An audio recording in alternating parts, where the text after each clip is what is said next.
एक ऐसी बीमारी जिसने लोगों को तबाह करके रखा हुआ है। मेंटल स्ट्रेस इतना ज़्यादा हो गया है कि मैं अब ठीक नहीं हो पाऊंगा। जब से कोविड हुआ है उसके बाद से ये पेट रोग के पेशेंट बहुत ज़्यादा बढ़ गए हैं। बाहर का बहुत सारा खाना खाना, जैसे कि जंक फूड हो गए हैं, स्पाइसी है, मैदा वाली चीज़ें हैं, इससे भी ये बीमारी होती है। इन्फेक्शन होने की वजह से अमीबिक डिसेंट्री हो जाती है, RUT पॉजिटिव हो जाता है। सब जगह इलाज कराया, एलोपैथ, यूनानी, होम्योपैथ, आयुर्वेदा, और वो दवाई लेनी शुरू कर दे। कई सारे लोगों को घर और परिवार बर्बाद हो गए। 20-20, 25-25 लाख रुपए इस बीमारी में लगा चुके हैं। 100 डॉक्टर्स को दिखा चुके हैं, स्टेरॉइड तक खा चुके हैं और कोलाइटिस से IBS ठीक नहीं हो रहा है। और हमने इस पे काम कर लिया तो ये बीमारी 100% ठीक होगी।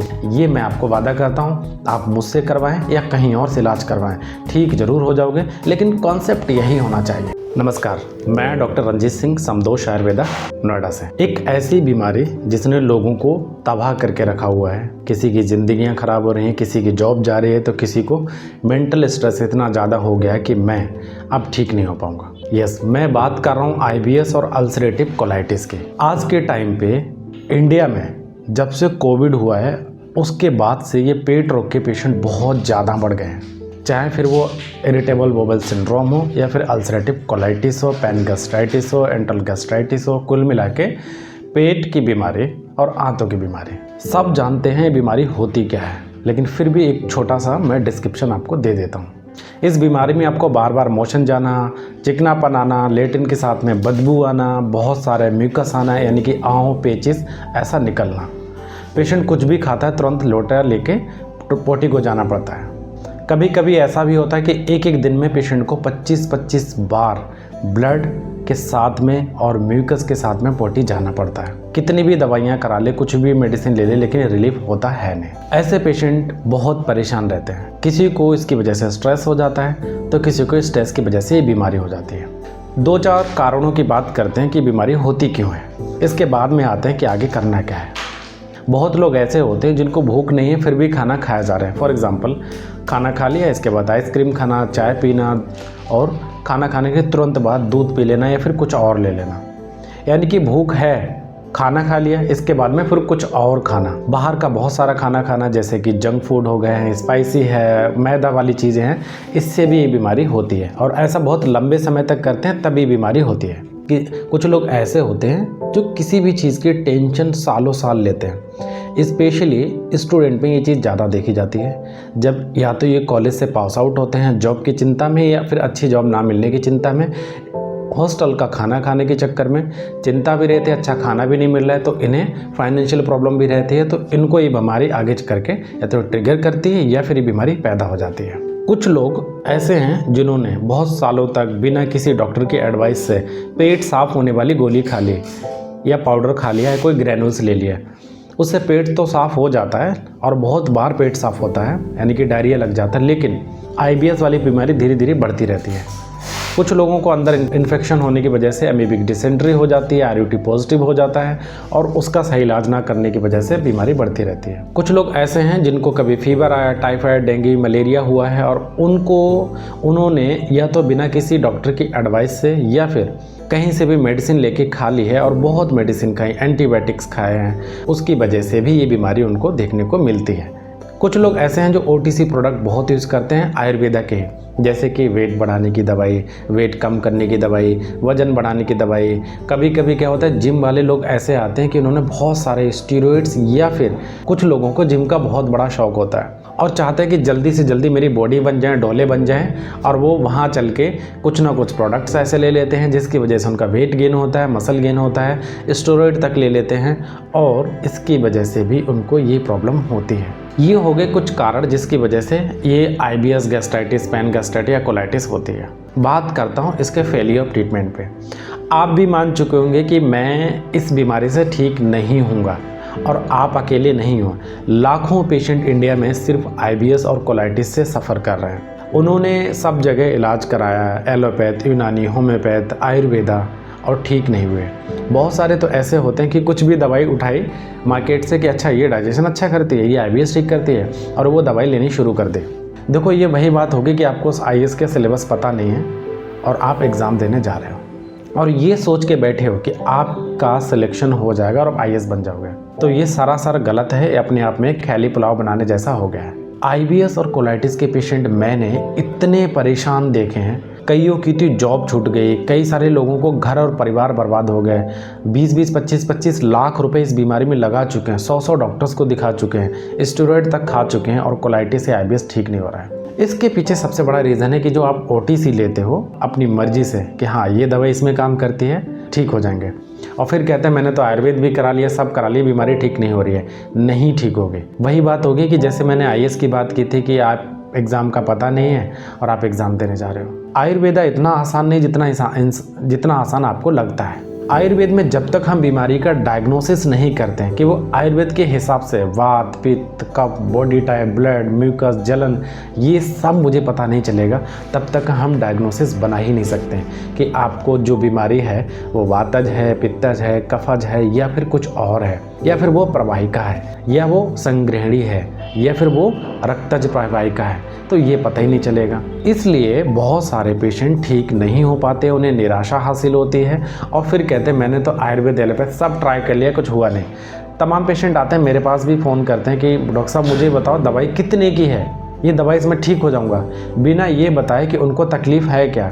मैं जब तक उनका प्रिस्क्रिप्शन बनाऊँगा नहीं, जब तक मुझे उनकी हिस्ट्री मिलेगी नहीं, तो मैं कैसे बता सकता हूँ कि क्या तुम्हें कैसे करना है। और इससे पेशेंट ठीक नहीं होते हैं। लेकिन इस बीमारी को ठीक करने का एक रामबाण तरीका होता है हर किसी पेशेंट के लिए। मैं हूँ या चाहे दुनिया का कोई भी आयुर्वेदिक फिजिशियन आपको ठीक कर सकता है, आपके पास वाला भी, ऑनलाइन वाला भी, और कहीं का भी कोई भी डॉक्टर आपको ठीक कर सकता है। लेकिन उसके पीछे कॉन्सेप्ट है।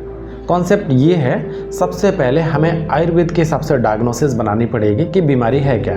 जैसे हम अजीर्ण यानी कि इंडाइजेशन की भी बात करते हैं, तो क्या आपकी पोटी के साथ में म्यूकस आता है, तो हमें आम पाचन करना है।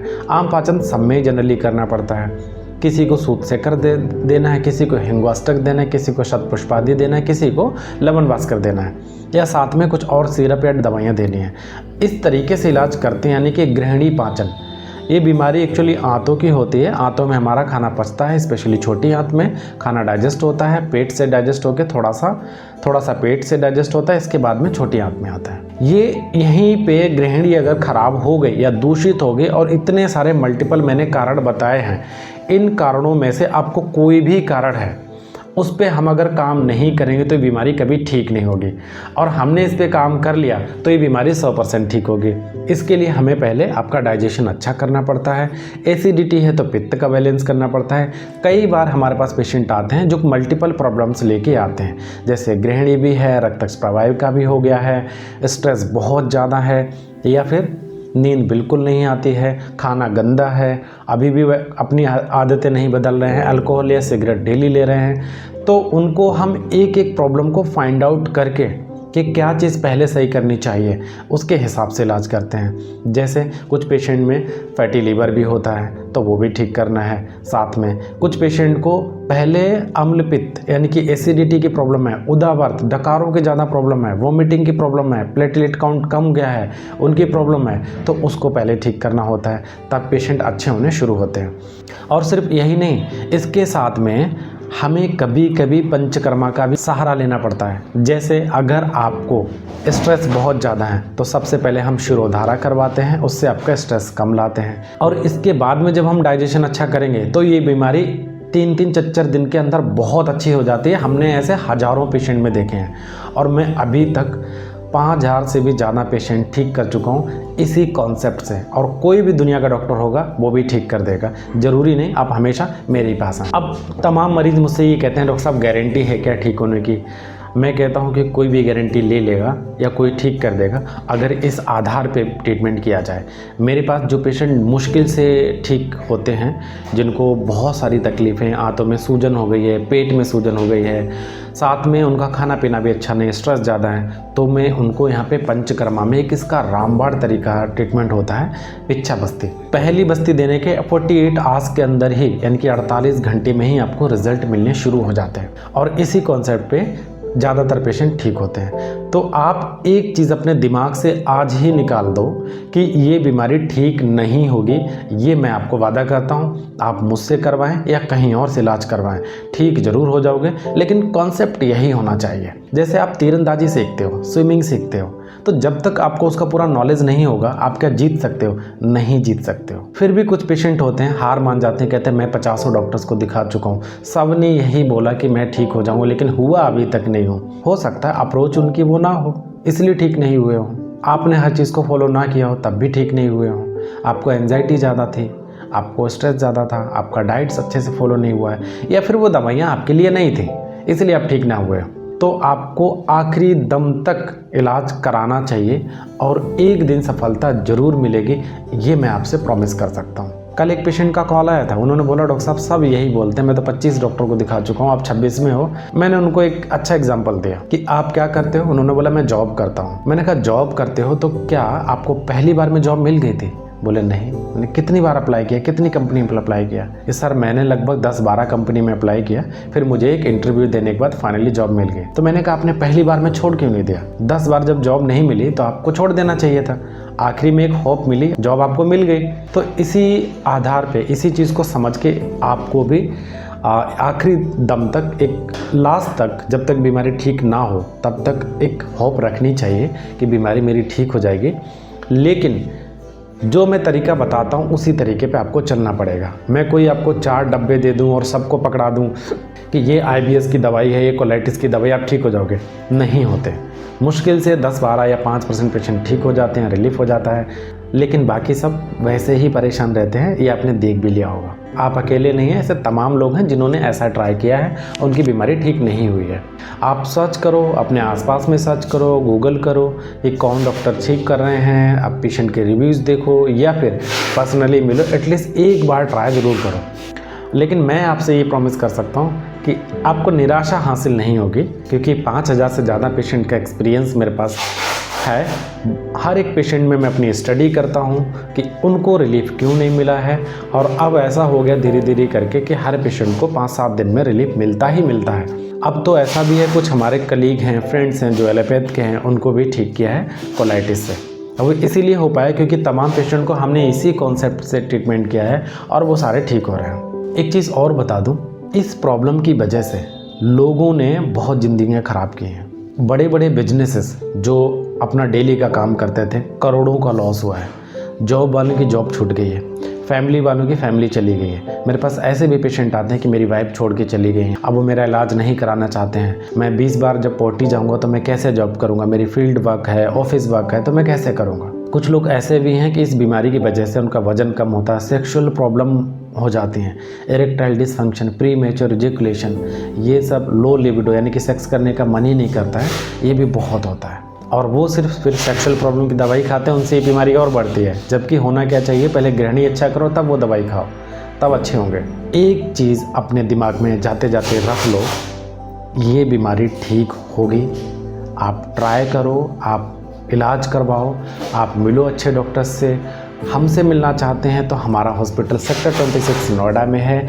ऑनलाइन अपॉइंटमेंट आप कहीं से भी ले सकते हैं, मेरी वेबसाइट से ले सकते हैं, आप यहाँ आके विज़िट कर सकते हैं, या फिर गूगल से अपॉइंटमेंट बुक करा सकते हैं, या फिर आप प्रैक्टो पे जाके भी अपना अपॉइंटमेंट ले सकते हैं। एक बार ट्राई करने के लिए मैं ज़रूर बोलूँगा। आई होप कि आपकी बीमारी भी जैसे दूसरों की ठीक हुई है ज़रूर होगी। कमेंट बॉक्स में मुझे अपनी प्रॉब्लम्स भी बताओ कि आपको क्या क्या तकलीफ़ें होती हैं, जो मैं यहाँ बैठ के आपकी मदद कर सकता हूँ वो मैं कर दूँगा। साथ में आपको क्या तकलीफ़ है, हेपेटाइटिस, IBS, कोलाइटिस, गैस्ट्राइटिस, या आप किसी और टॉपिक पे एक अच्छी वीडियो चाहते हैं कि मुझे डिटेल में इन्फॉर्मेशन मिले, तो मुझे लिख सकते हैं। जिस पे ज़्यादा कमेंट होंगे उस पे सबसे पहले वीडियो बनाऊँगा। तब तक के लिए अपना ख्याल रखें, अपने परिवार का साथ दें, और इस निराशा के साथ कभी मत बैठो कि आपकी बीमारी ये ठीक नहीं होगी। ये 100% ठीक होगी, आज नहीं तो कल होगी। बस देरी है कि आपको एक अच्छा डॉक्टर ठीक करने वाला मिल जाए। वो आपका 5वां भी हो सकता है, 10वां भी हो सकता है, और 100वां भी हो सकता है। आपकी किस्मत के ऊपर डिपेंड करता है कि आपको एक अच्छा डॉक्टर कब मिलेगा। Thank you so much. नमस्कार।